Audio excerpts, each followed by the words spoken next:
Well, I don't really have a view on what Azerbaijan should do on the International Criminal Court. I mean, the United States has not. It's been our sovereign decision, and of course Azerbaijan needs to make its own decision on the ICC.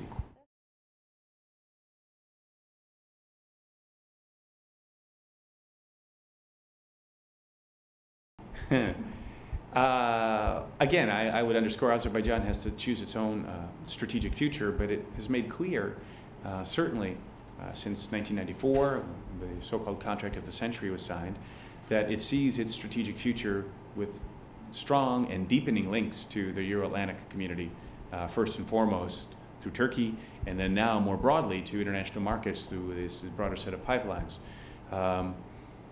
Azerbaijan needs to have strong relations with countries to the east as well. I mean, Azerbaijan is located sort of both in the east and the west, but we consider Azerbaijan a strong friend and an important partner, and we would like it to be as close to us as it wishes to be.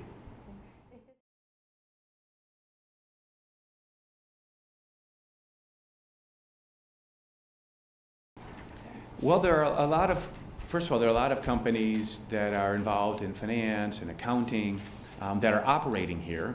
Their investments aren't anywhere near the same scale as energy investments. We also have agricultural and agribusiness companies that have made investments, but really have been selling equipment here and providing expertise. There hasn't been, and there have been very important relationships on trade, for example, with Azerbaijan and the Ministry of Communications and Information Technologies just buying a satellite from Orbital Technologies. So there's a strong and a growing trade relationship.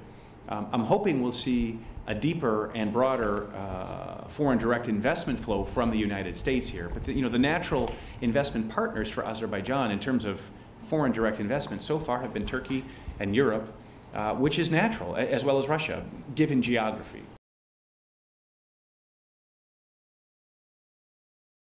I see.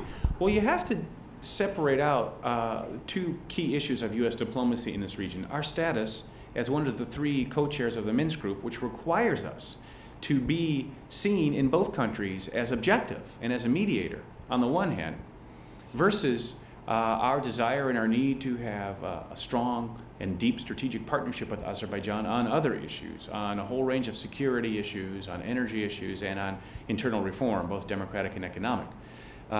So when we're in the role as the Minsk Group co-chair, our job is not to choose one side or the other. Our job is to avoid choosing sides, but to help the parties to the conflict, Armenia and Azerbaijan, work out their own solution.